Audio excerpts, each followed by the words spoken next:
Hello, Shakila. Hello, everyone. Shakila. Surishji. Tipila.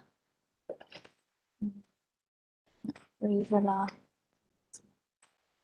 We'll start in 2 minutes.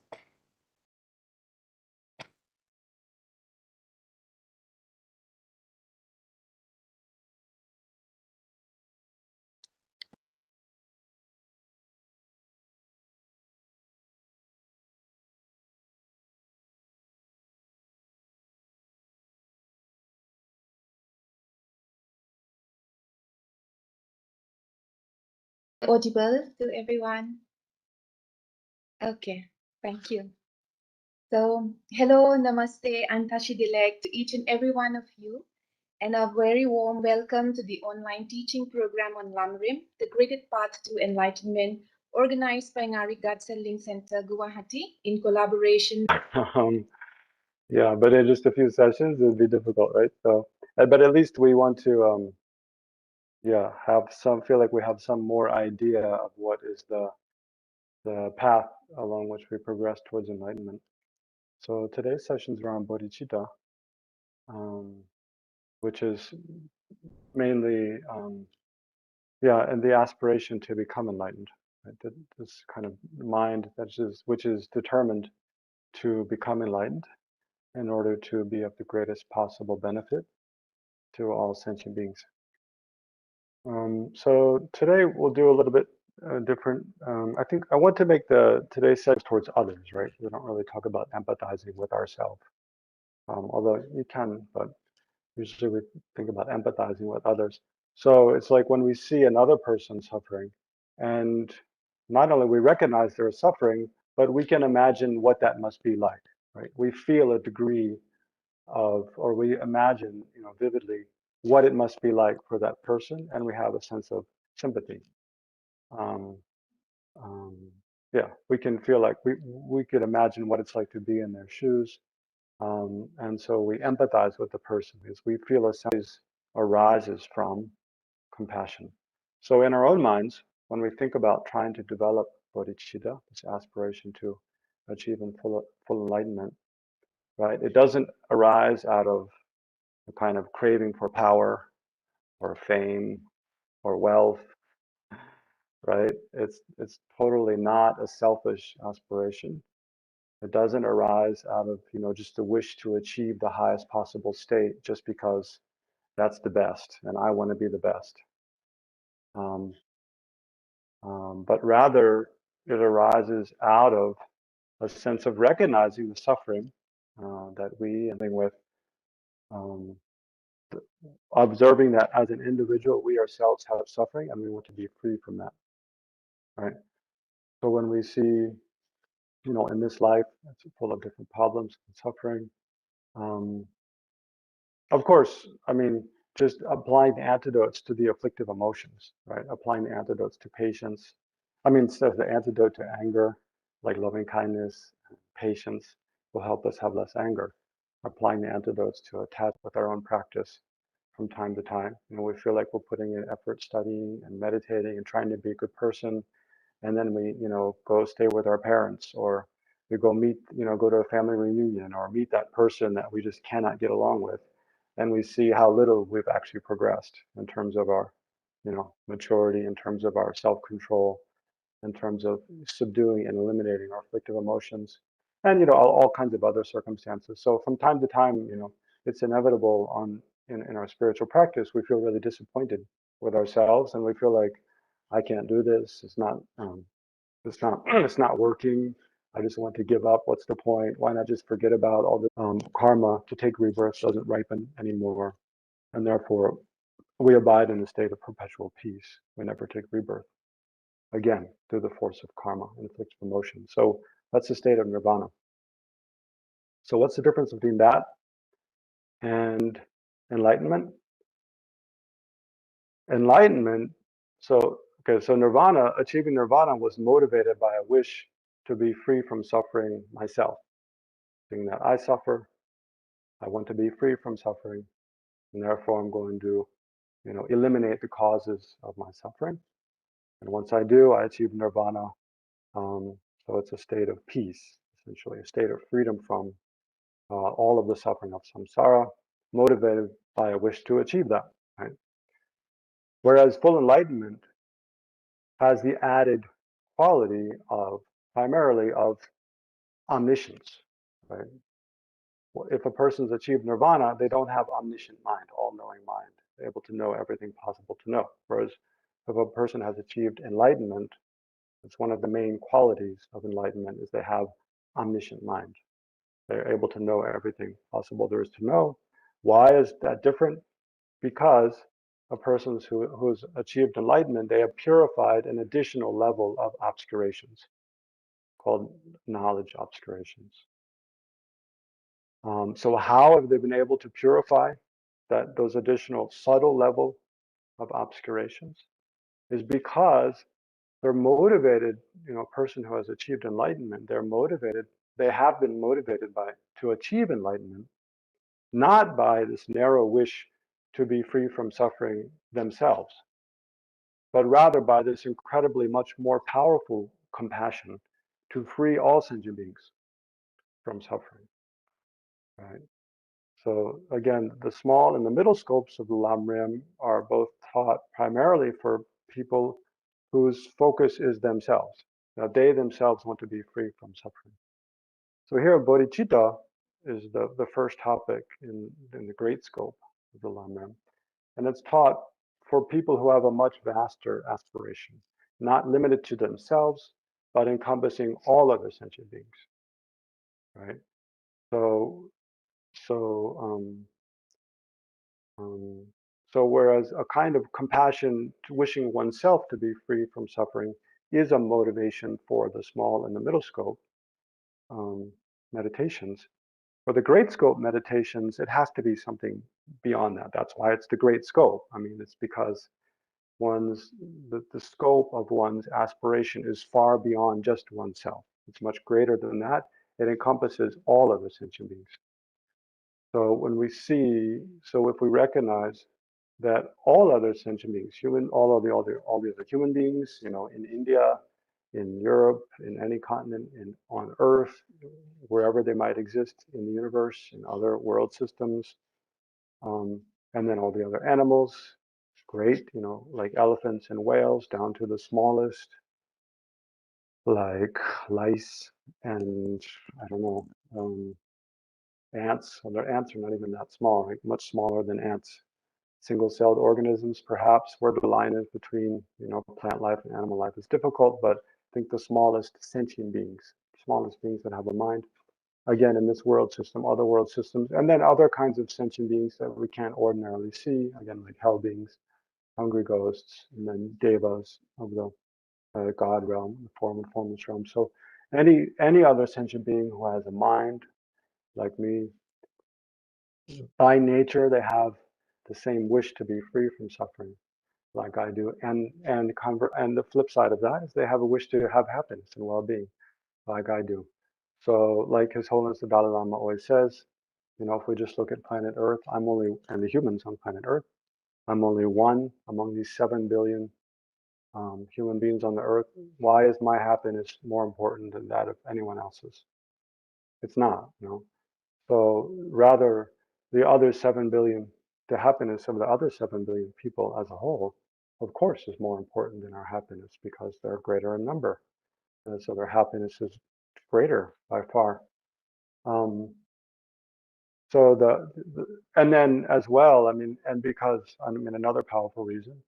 So why should we have, compassion, wishing that all sentient beings are free from suffering as much? Why should we have compassion as much for others as we do for ourselves? Because one is because, others are much more in number, and their wish to be free from suffering is equal to ours. They have equal right to be free from suffering. They have equal potential to be free from suffering. And then also because everything that we enjoy all comes about in dependence upon others, right? So we owe all of our life, all of our enjoyments, we owe all of that to other sentient beings, right? It all comes about in dependence upon our parents, our other family members, our friends, teachers, neighbors, as well as countless strangers.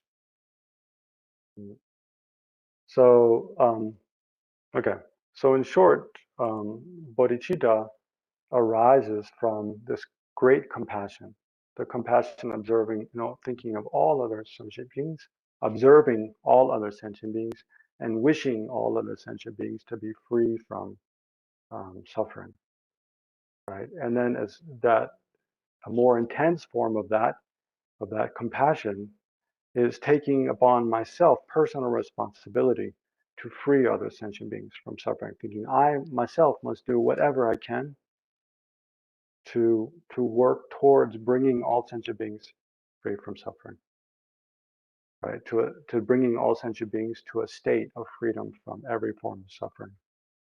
And then so how does that come to what the actual bodhicitta is? When we look to see, well, what is the fullest development of my potential, right? What kind of person has the most capability to work for the welfare of all sentient beings? A Buddha, a fully enlightened Buddha has, because they've purified all of their negative tendencies and they've fully developed all of their positive potential, for positive qualities like generosity, enthusiasm, energy, clairvoyance, wisdom, um, patience. So I want to be like that, right? I want to be a fully enlightened Buddha in order that I can benefit all sentient beings.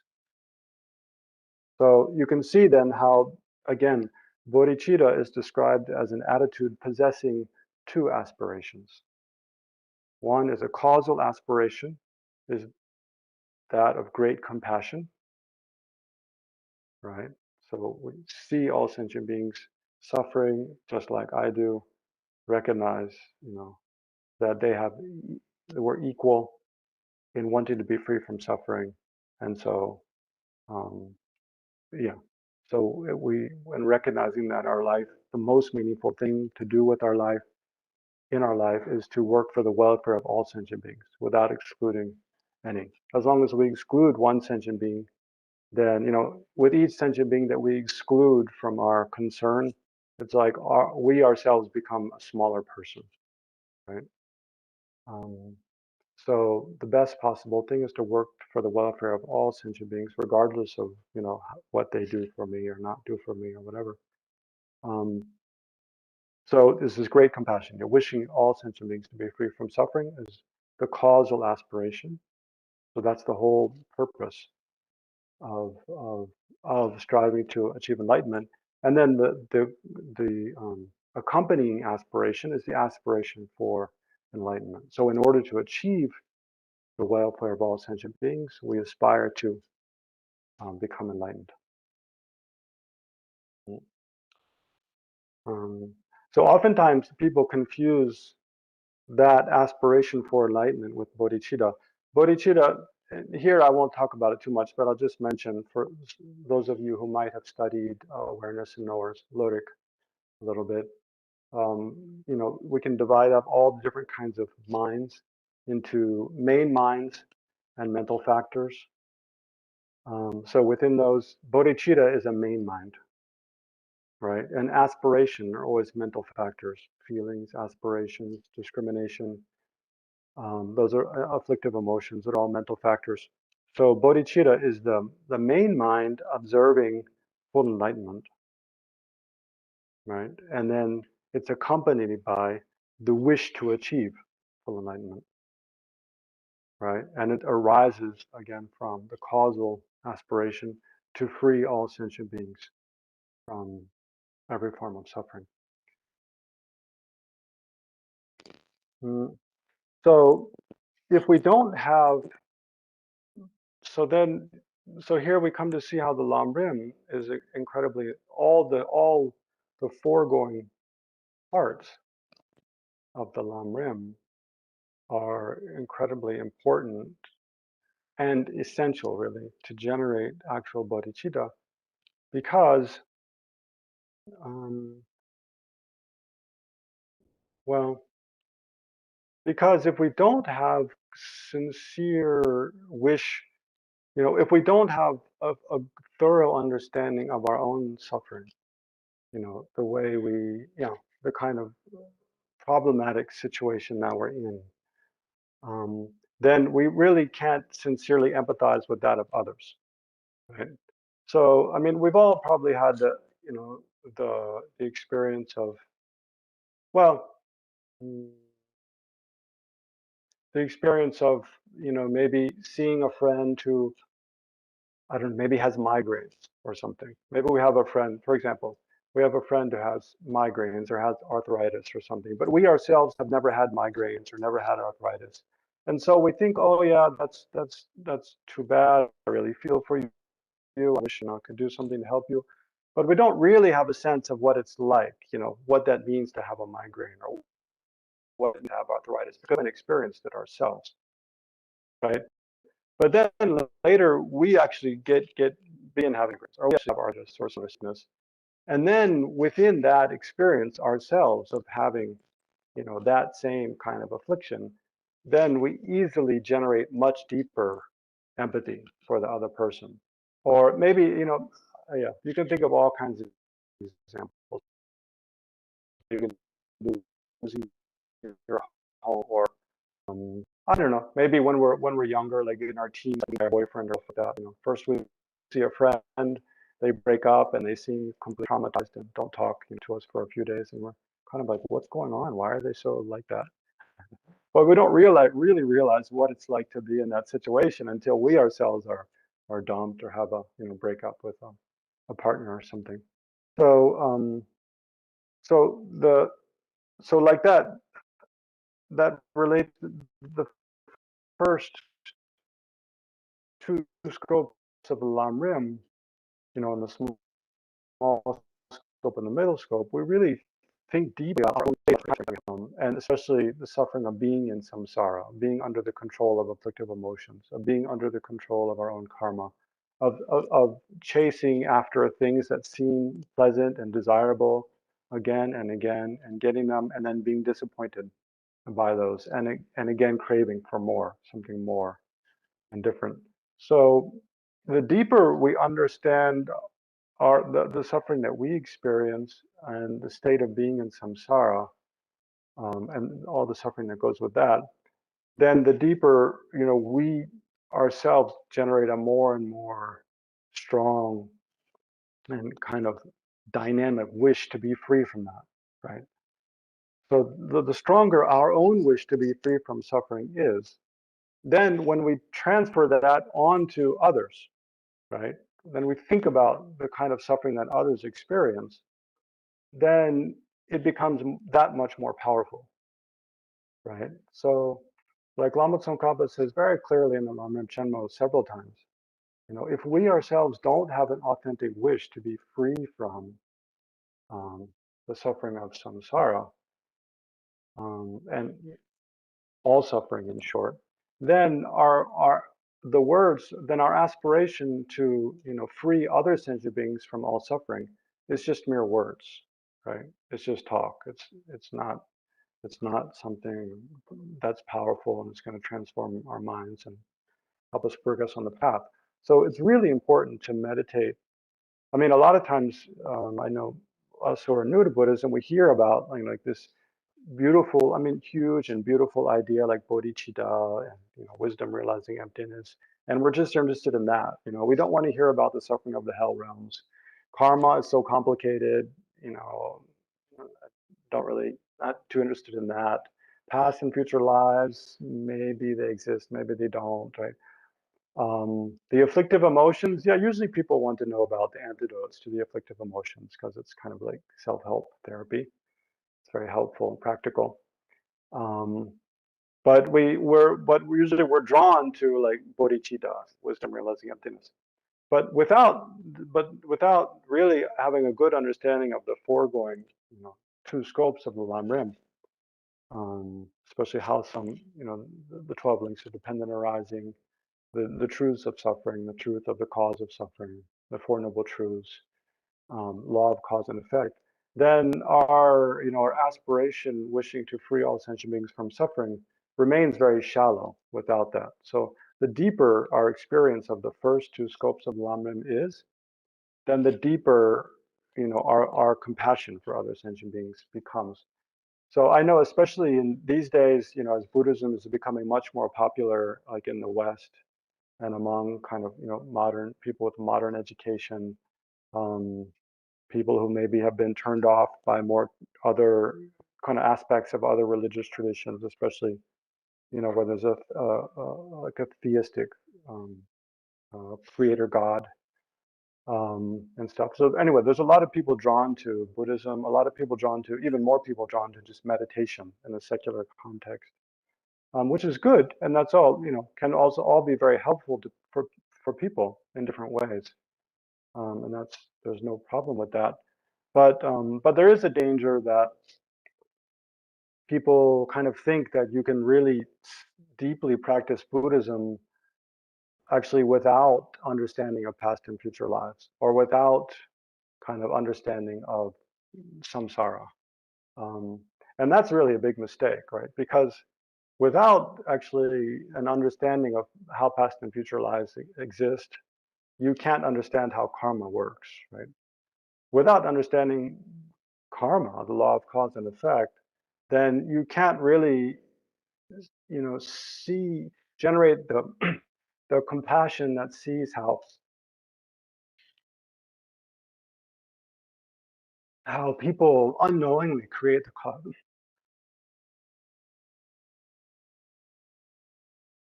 how people unknowingly create the causes for their own suffering, right? So that's one of the most tragic things about samsara, is that people, they do things out of desire, motivated by desire, wish to achieve happiness, but they're actually creating the causes for their own suffering by it, in the process. So, yeah. So when you see that, how karma, how we ourselves, by harming others, by, telling white lies, by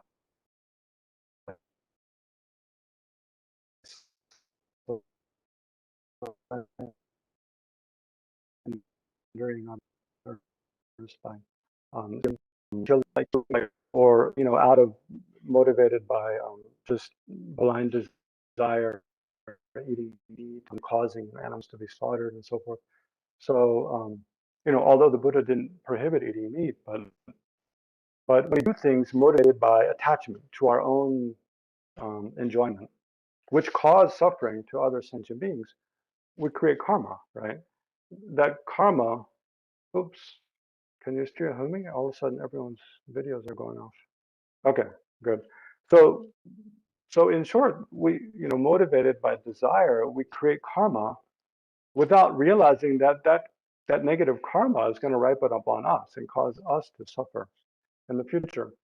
So when we see that, most sentient beings do that, that gives rise to a level of compassion that is much more powerful, much more deep than just when we see that other people, get sick, or in the hospital, they suffer the loss of a loved one dying and stuff. So, maybe a good way to summarize that is when we think about the three kinds of suffering, the suffering of suffering, suffering of change, and pervasive compounding suffering. So suffering of suffering is what we ordinarily think of as suffering, painful feelings, painful physical feelings, and painful mental feelings.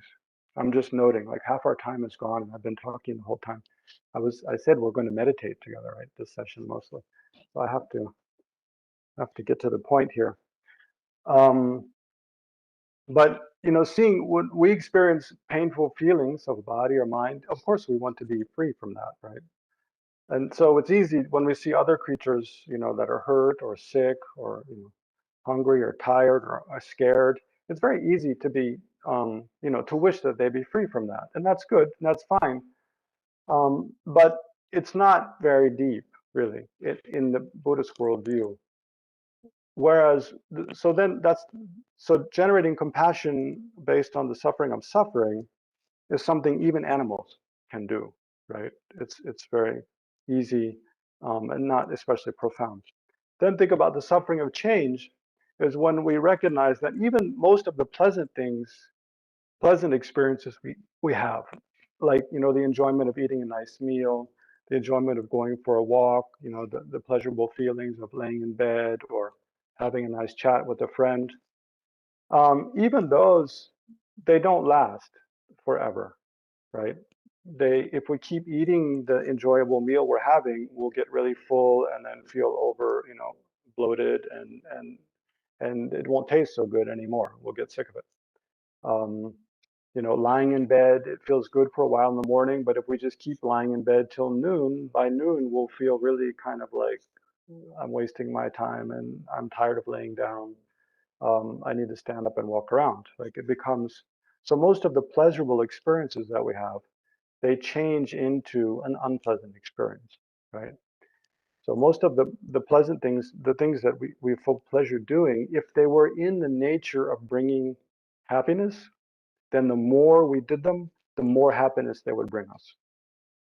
Right? That's the essence of the suffering of change, is that most of the pleasant, the pleasurable, the things that bring us pleasant feelings of body or mind, if they were by nature things that brought us pleasure and enjoyment, then the more we do them, the more pleasure and enjoyment we should have, right?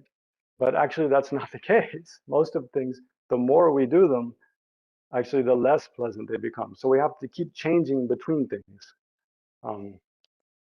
Anyway, and that's why we experience disappointment again, and we have again and again. We have craving again and again because we can't find the things which bring us lasting satisfaction. So we always have to find something else which brings us some short-term pleasure. So then we can develop a kind of compassion based on that, right? Seeing that,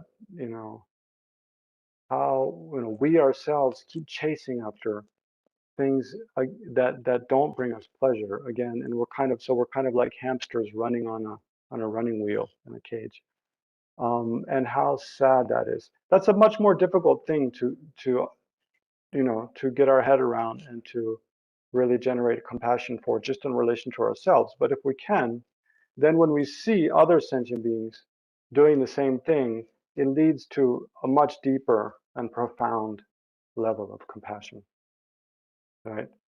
And then beyond that is so that's the suffering of, based on the suffering of change, we can generate compassion.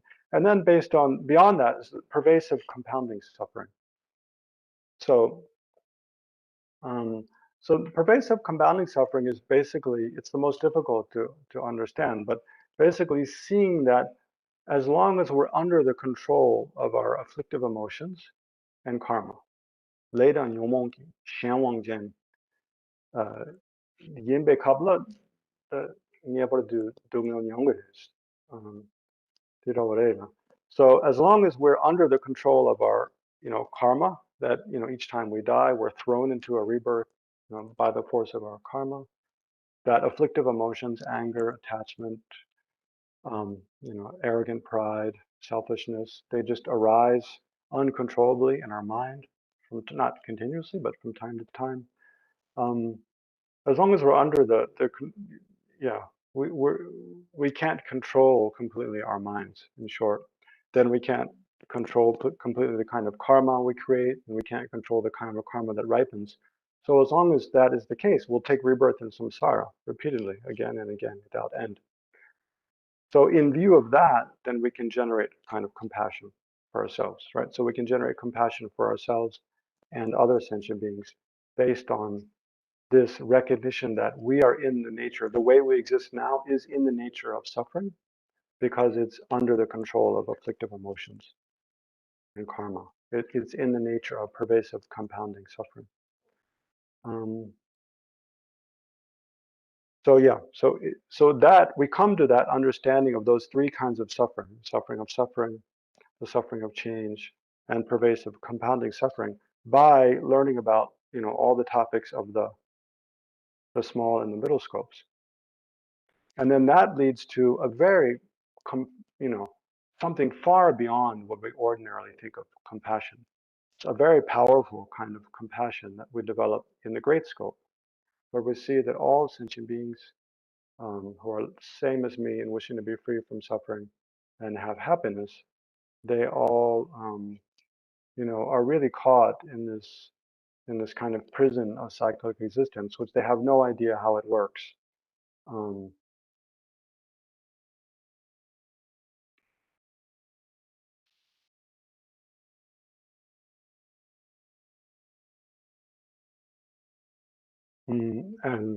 and so I have to do something about that, right? Whatever I can. So, okay. So the definition of bodhicitta, in short, is for those of you who know Tibetan, and to help me just remember it, maybe I'll say it in Tibetan first. These are the kind of things we memorize in the Geshe studies program in the monasteries. All the monks studying in the 3 seats and other monasteries, we have to memorize these definitions of different things. And bodhicitta is one of the main ones, and then use them again and again, refer to them again and again. So it's very helpful for you also. I'm sorry I didn't prepare a PowerPoint slides today, but it's good if you can find the definition of bodhicitta and memorize it. But so in Tibetan, Shendondu, Zogjang, Donyiki Dumba, Dangtsun, and Jungwei, Techinki, Juko Gyurbe, Yiki Namrit Keprajin. So Shendondu means for the purpose of others, right? Shendondu, so in order to achieve the welfare of others, right? Which here means basically in order to free all other sentient beings from suffering. So the others means all other sentient beings. In order to free all other sentient beings. So the words of the definition, Shendondu, means in order to achieve the welfare of others. But here the welfare of others means their state of nirvana. In order to achieve the nirvana of others. What is nirvana again? It's the state of freedom from the suffering of samsara. Right? So in order to achieve the state of freedom from suffering of samsara of all other sentient beings. Shendandu. Remember, that's the causal aspiration. Shendandu, Dzogchang Donyiki Dumba. So Dzogchang means complete enlightenment. Donyeki Dumba means it's like the aspiration wishing to achieve, right? So it's the aspiration wishing to achieve complete enlightenment. So but hold on, that's the accompanying aspiration, right? Bodhicitta is a main mind. It's accompanied by these 2 aspirations. The causal aspiration is the wish to achieve the welfare of all sentient beings. And then the congruent aspiration is the one that goes together with this main mind, is the aspiration to achieve complete enlightenment. Right? So just to rephrase the definition is something like so far, Shendandu.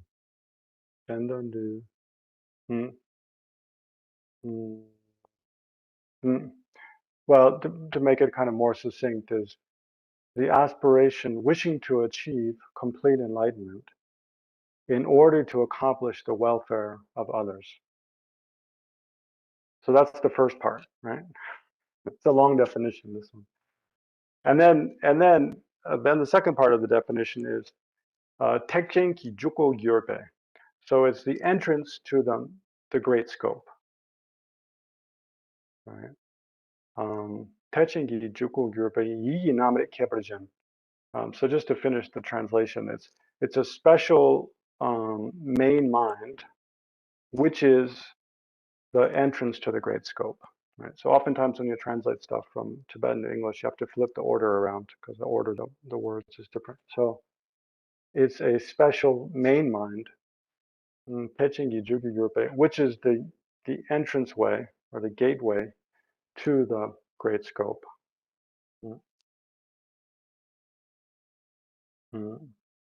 So the entrance being the entranceway to the great scope means as long as you do not have bodhicitta, you're not on the path of bodhisattva, right? You're not on the path of the great scope, right? So the mark of entering the great scope means you generate the first of the 5 paths, is the path of accumulation. So the mark of entering, of first generating the path of accumulation of the bodhisattva vehicle is generating bodhicitta. Right? So in that way, it's the entrance. It's the entrance way. Actually, there's a Riksuneba in there, but I won't worry about that. And it's a main mind. Okay, so the definition in short is a special main mind, which is actually, it belongs to the class of being a gateway to the great scope, which, in order to accomplish the welfare of all sentient beings, aspires to achieve full enlightenment. So something like that. So that's the definition of bodhicitta. And then there's two main methods for generating bodhicitta. And then they come through two lineages. So this has a lot to do with actually the way we visualize the merit field. So usually we visualize like Shakyamuni Buddha or Vajradhara in the middle of the merit field, and then as we're looking at it, to Shakyamuni Buddha's right is Maitreya Buddha and the lineage of extensive deeds, and then to Shakyamuni Buddha's left we visualize Manjushri, the Buddha of wisdom, and the lineage of the profound view. Right. So there's one method of bodhicitta associated with each of these lineages. So the method of generating bodhicitta, which is associated with Maitreya Buddha, it's taught by Maitreya Buddha, and it comes through that lineage, through Asanga and Vasubandhu and so forth. Others of that lineage is called and this is probably the one you're more familiar with, is the sevenfold cause and effect method of generating bodhicitta. The sevenfold cause and effect method of generating bodhicitta. So the sevenfold means there are 6 causes, 6 different causal meditations or realizations. And then the 7th is actual bodhicitta. So this is the method whereby we see all sentient beings as having been our mother, right? We recognize that all sentient beings have been our mother in a past life. And then we meditate looking at all sentient beings in that way, and it culminates in bodhicitta. So I'm planning, we'll focus on that method in the next session, next week.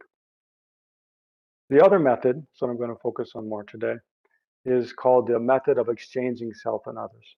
Right. So this is the method of generating bodhicitta that comes through from Manjushri and through Nagarjuna,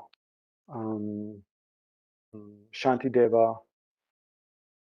Especially Shantideva emphasized it in his the Bodhisattva's way of life. So this is the method of exchanging self and others. So both of these lineages of generating bodhicitta, they both come together in Atisha, Lama Atisha, who taught both of them in Tibet. And then from Atisha down, all of the Tibetan lineage masters, they all teach both. And with Pabonka Rinpoche actually explicitly laid out a way of practicing those two methods together and conjoined in his liberation in the palm of your hand.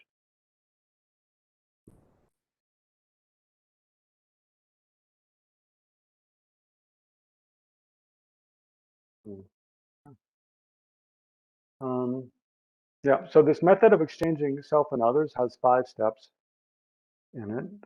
The first is equanimity, generating a sense of equal concern for all sentient beings, with equanimity, and then recognizing the faults of self-cherishing.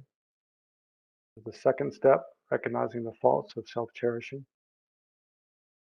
And then the third step is recognizing the benefits of cherishing others. Recognizing the benefits of cherishing others. Then the fourth step is actually exchanging self with others. Right? Actually exchanging self with others. And then the fifth step is Tonglen. Tonglen means giving and taking. Tonglen, Ton, Dong, it's a Tibetan term, right? Dong means to send out. T-O-N-G. So you'd write it in English. Dong. And len means to take. So usually we translate the whole phrase as giving and taking, or the tong represents giving. I mean, it means giving, sending out, whereby we imagine giving away all our happiness, all of our possessions, all of our merits to others. Right? Dong. And len means we imagine taking on all the suffering and the cause of suffering of others. We imagine taking it all onto ourselves. So that's giving and taking. That's the fifth step. And then, so then you might ask, well, what about bodhicitta? Well, bodhicitta then would be actually a sixth step. It's not included in the 5 steps, but based on practicing Tonglen, then you generate bodhicitta. So that's what I want to focus on today, actually, in our last half hour. So let's start with, for either method though, you need to start with equanimity, have an equal sense of concern for all sentient beings. So yeah, we could easily spend a whole session just talking about equanimity, but just to get some taste of it. So usually what we do when we meditate on equanimity is visualize ourselves surrounded by all sentient beings. And we divide all other sentient beings, because the problem is if we think about all sentient beings, we just say all sentient beings, think all sentient beings. It's a very abstract thing, right?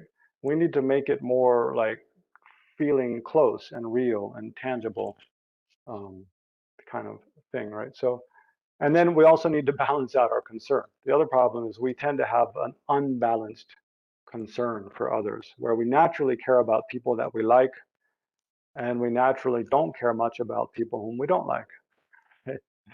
So as long as we have a mind like that, we're never going to get much closer to enlightenment, right? So we have to learn to have an equal sense of concern for all sentient beings. So what we first do, we visualize ourselves surrounded by all sentient beings in 3 different categories. The category of friends, there's 10 people we tend to like, we feel close to naturally. And then the category of, in Tibetan, we usually say enemies, but in English, it kind of comes off with a bit of a strange connotation that's not there so much that we don't want. So it's better to say antagonists, usually. So there's a class of antagonists, means people that we tend to dislike, people that we feel they antagonize us, right? People whom we easily generate anger towards, or there's a danger that we generate anger towards them more. And sometimes you can put, when you're doing the visualization, because oftentimes, we're most prone to become angry with the people that we actually care about most. So you can put the same people, your family and friends, you can put some of them also in the group of antagonists as well, with that recognition that we are prone to become angry with them. There's a big danger. So, okay, so there's a group of friends, a group of antagonists, and then all the other people whom we have a neutral feeling towards. We don't have a special attachment or a special aversion towards them, right? We just have a neutral concern, and we tend to be not too concerned about those people either, right? So when we do this equalizing meditation, the first step of the method of exchanging self and others, we want to reduce our craving attachment, our unrealistic expectation of happiness from people that we are closest to us, right? We want to reduce our attachment for the class of friends, and we want to reduce our aversion toward the class of antagonists, right? People whom we tend to dislike, and maybe even have ill wishes towards, malevolence towards. We want to eliminate that, and then increase our sense of concern for them. And then all the other sentient beings whom we don't have, they're not especially friends or enemies or antagonists, we want to generate an increased sense of concern for them, right? So we want to end up with a balanced field, a sense of equal concern for all sentient beings. So that's universal, and that extends to all, and it's unconditional, and that it's not related to our sense of concern for others, should not be related to what we expect to get, right, in return. It's not without strings attached, not without conditions. So it's just because we recognize that that is the right attitude to have, not because we expect others to give us, gifts in return or prizes or something like that. Okay, so let's try to do that. We'll visualize. So take a few deep breaths. Maybe wiggle around a little bit, get comfortable where you're seated.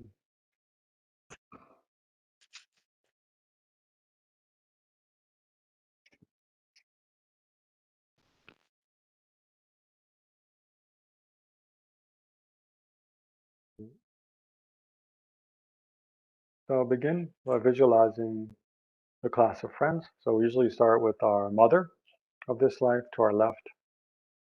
Just to briefly imagine she's sitting next to you. And then imagine your other family and friends, your other female family and friends to your left, and behind you, your aunts and grandmothers and so forth.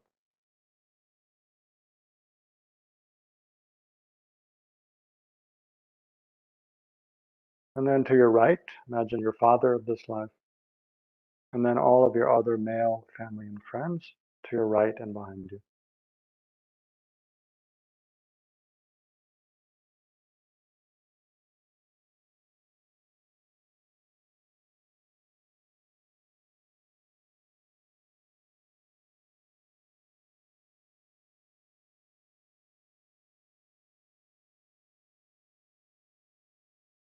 So next we'll visualize the class of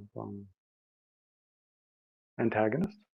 So visualize them directly in front of you, about a few meters distant, facing towards you, people whom you're most prone to dislike, whom you most dislike or you're most prone to become angry with, or have a malevolent intention towards them, ill wishes towards them.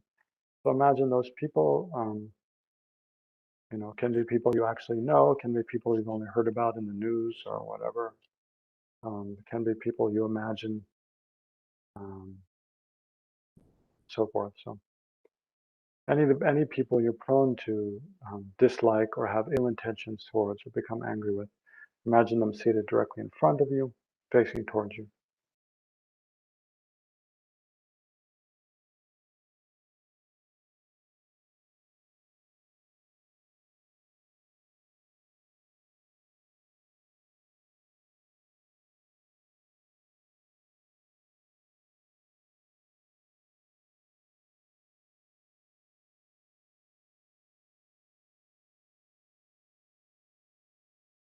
So these are the people we have to put special effort into generating compassion for. And then imagine all the other sentient beings, whether they're human beings or hell beings, animals, um, gods and demigods and so forth. So imagine all the other sentient beings in human form seated all around you. So as if you're sitting on an infinitely vast plane, you can see all these other sentient beings all seated around you, filling all of space, and all in human form again.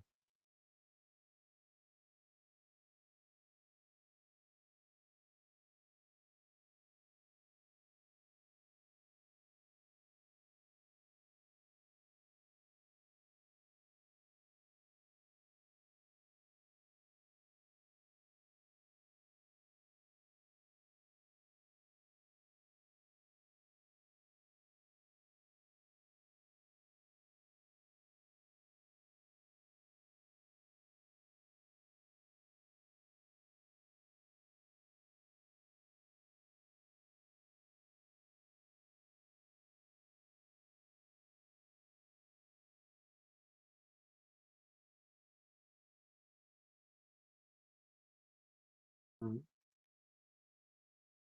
So now to meditate on equanimity, mm, maybe we'll just do very briefly by asking 3 questions and then thinking about, the answer for ourselves. How would we answer those questions? So this is a kind of analytical meditation. So first of all, so with each question, we look first at the class of friends, then the class of strangers, and finally the class of antagonists. Right? And then try to summarize at the end of our answer to that question. So the first question is, do all sentient beings have the same wish to be free from suffering as I do? That's quite a straightforward question. Do all sentient beings, the first friends, do they have the same wish to be free from suffering as I do? Or do they wish to be free from suffering in the same way as I do? And it doesn't have to be, you don't have to answer yes, right? There could be, there's many different permutations of meaning, shades of meaning, and, in here. But so you can both look at, the ways that does seem to be the case, and the ways that it doesn't seem to be the case. Don't be afraid to disagree. But so this is the basic question. So spend a few moments thinking about this question. Do all other sentient beings, do they share the same wish to be free from suffering as I do, as I have? Or are they the same as me in wishing to be free from suffering? So spend a little time, about a minute or so, looking at the class of friends, then move on to strangers, and then finally antagonists. And one way to do this at the beginning, it's recommended, is instead of thinking of all my friends and family, just think of one other person. Start with one person from each group, and then you can expand to more. Okay.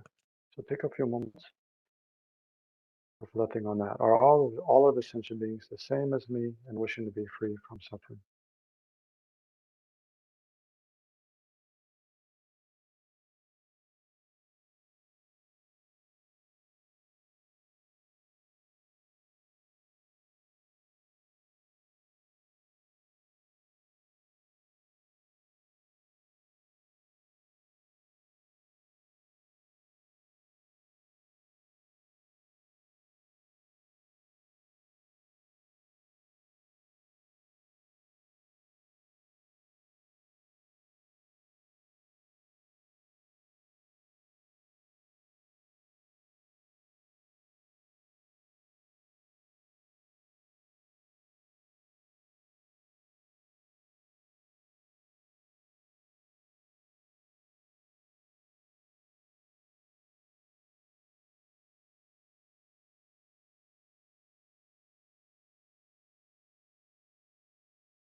And then the second question is, well,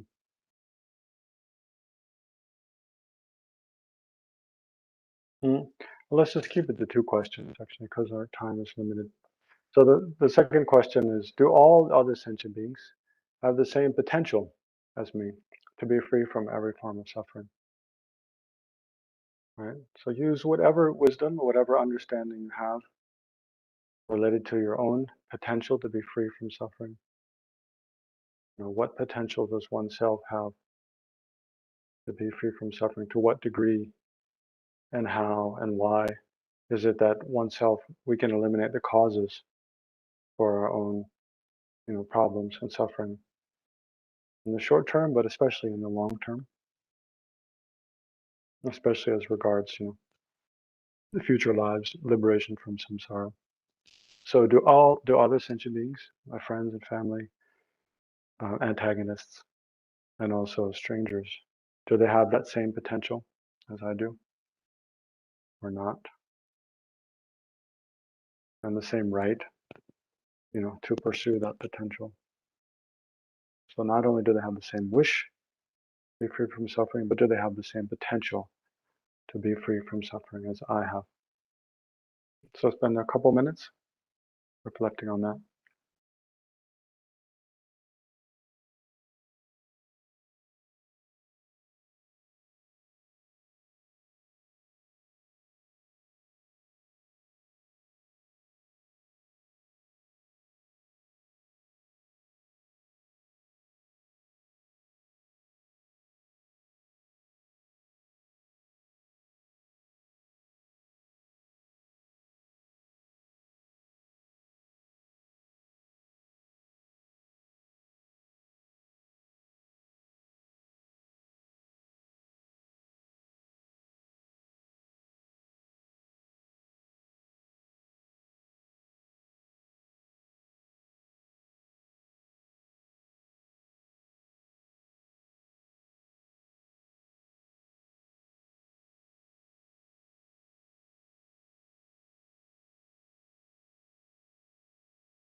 Mm.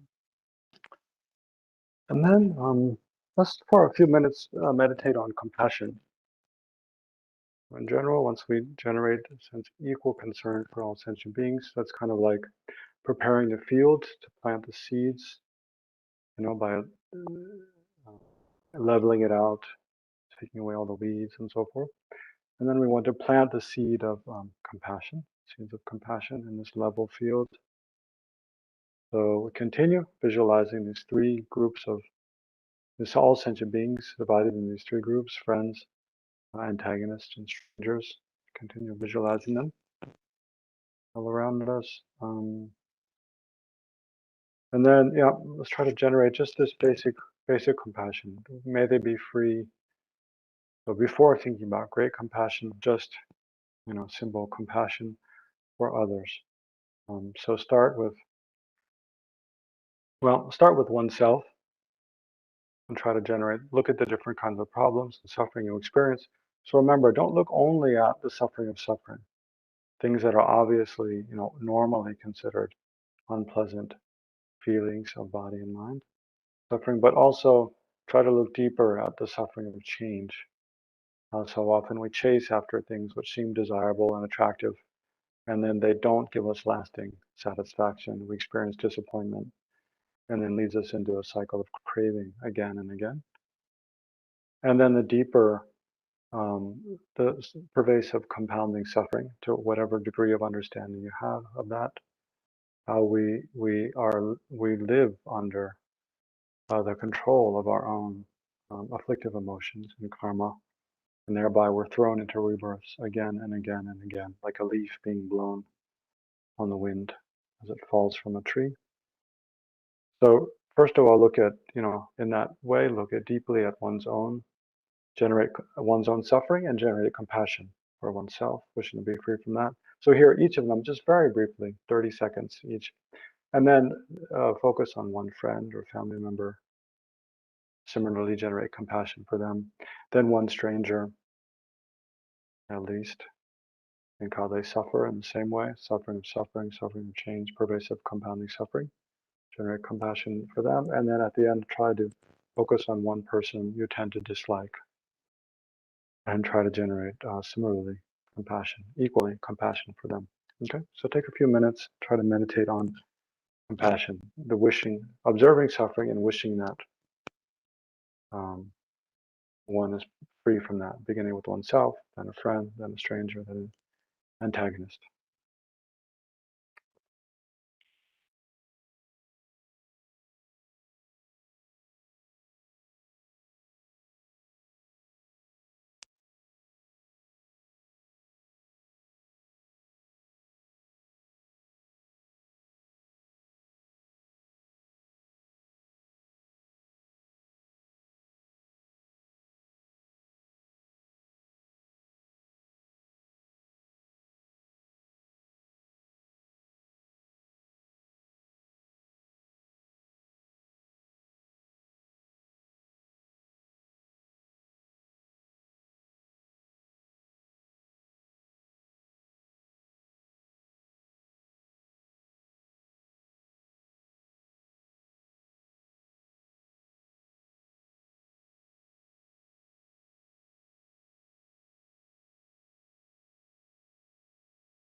Okay, let's pause there. So this is we've run out of time for this session. So we'll continue with this next week, meditating a little bit more on compassion, and then the other steps of this um, method for generating bodhicitta, exchanging self, the method of exchanging self and others. And then I'll probably just briefly explain the 7 steps of the other method, but we won't get time to meditate on all of them. But yeah, we'll continue this next week. So I know we're out of time, but I don't know, I can stay a few more minutes if anyone has urgent questions. Otherwise, we can write them down, ask in the session. Okay. Abelardo, you unmute yourself. Thank you. Wonderful class. Thank you, Venerable Tenzin. Next up. Many years ago, I learned a method of equalizing, but I haven't been able to find it in any of the texts. One imagines on one's left all the innumerable sentient beings, on one's right, oneself, and one visualizes one's usual self-grasping ignorance and wanting all the sentient beings to function for one's benefit. And then one meditates, is that fair? Is that just? So it touches one's moral consciousness, and one eventually reaches a conclusion that I should reverse that and dedicate myself to helping alleviate the suffering and well-being of all the innumerable sentient beings. Do you know what the source of this might be? Have you heard of this meditation? Well, I mean, meditating like that, visualizing oneself outside of oneself, and then all of the sentient beings. In general, yeah, I think I've seen a description of that, like that, maybe in the mind training, like the rays of the sun. It's a very extensive Lojong text. It's been translated and published by the Library of Tibetan Works and Archives. Mind training, like the rays of the sun. That's the most extensive presentation of one of the most extensive presentations of this method of equalizing and exchanging self and others. I think in there it does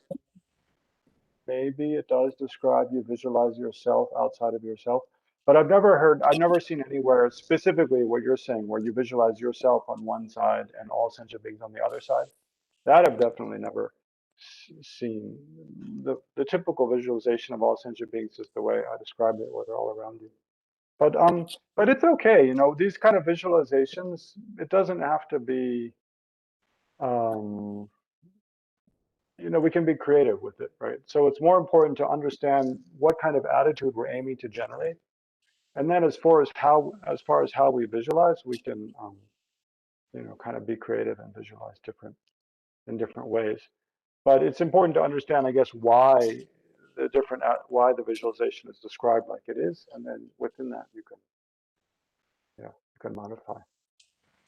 I think that for me, the main difference in that approach and this one you taught us today, which I already know, is that this one touches more the motivation. Say, if I can practice Tonglen with an antagonist, I will reach greater happiness.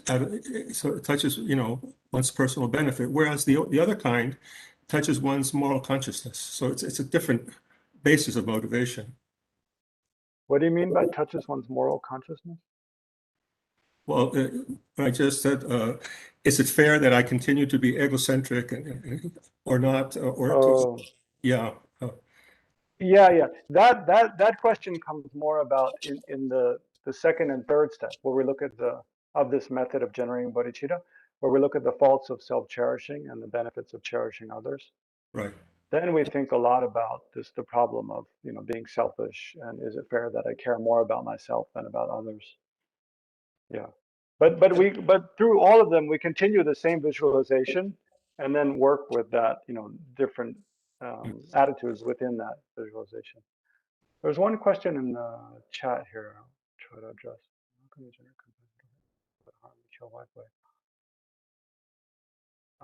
Okay, so in the chat there's a question: how can we generate compassion towards an enemy who has harmed and killed and wiped away all of one's generation, one's own generation, like in a genocide? It's very difficult at some point. Can you please advise a way?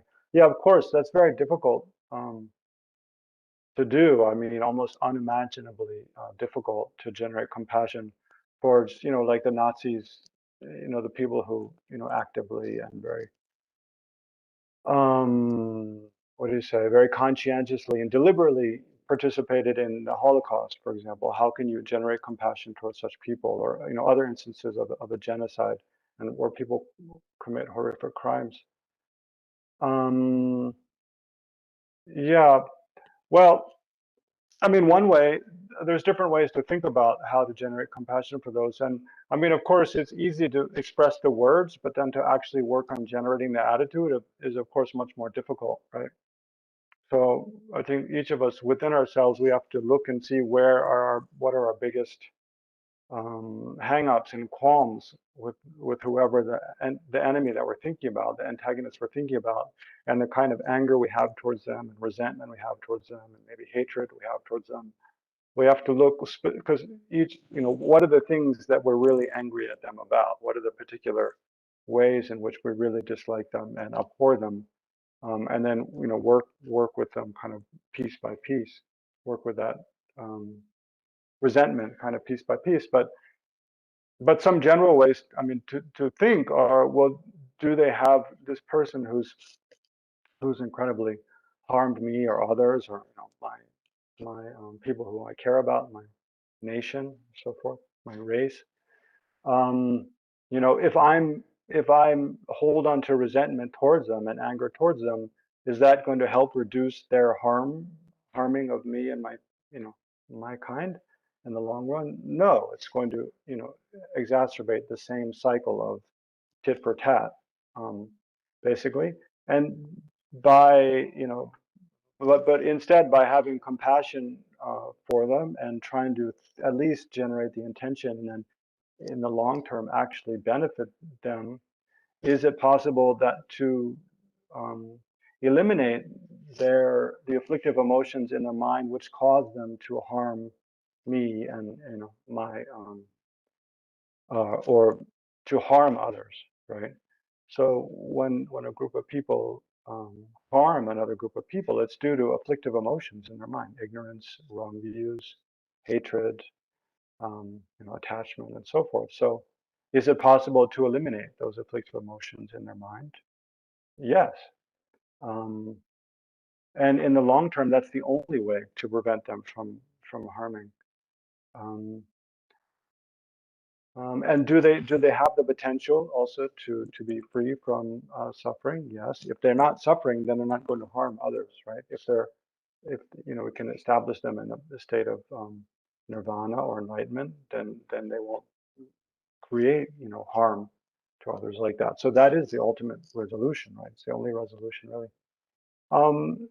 So those are the kind of the easier ways to think. I mean, the way that much people find much more difficult, but it is also a very effective way to think, is karma. Like, well, you can't, when there's a victim and a crime, a criminal, you can never only blame the criminal. Like in the Buddhist worldview, like any of us, when we are harmed by another person, partly it is also, yeah, that person is acting in an inappropriate way, and we should do something to try to to stop them from harming us or from harming others.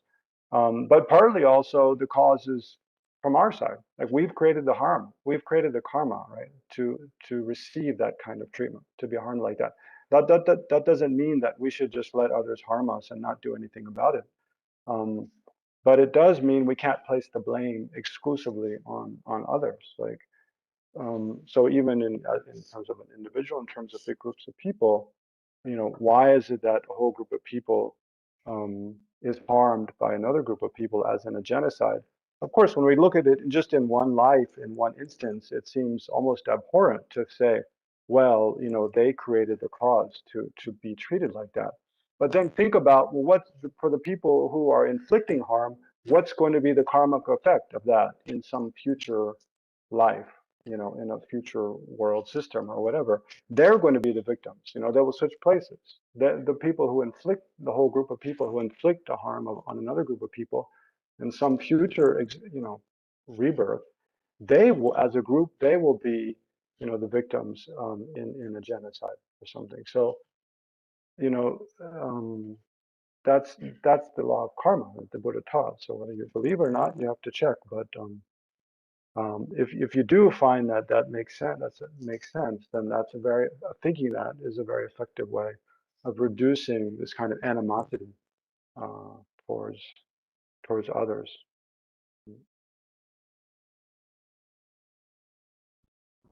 Yeah. Okay.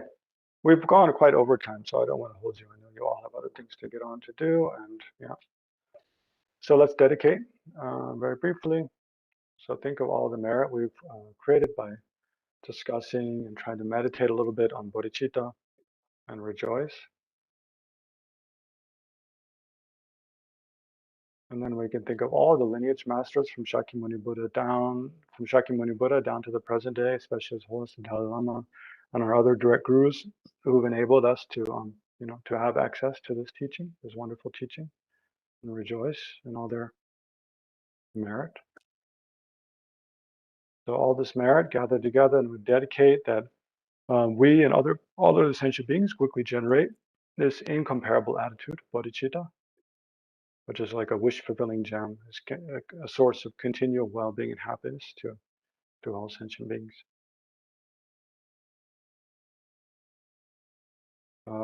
So may the Buddha Dharma flourish. May the lives of our teachers, especially the Dalai Lama, be stable and long. And may we never be separated from His Holiness in all of our lives. May all sentient beings be free from every form of suffering and have every form of well-being and happiness up to full enlightenment.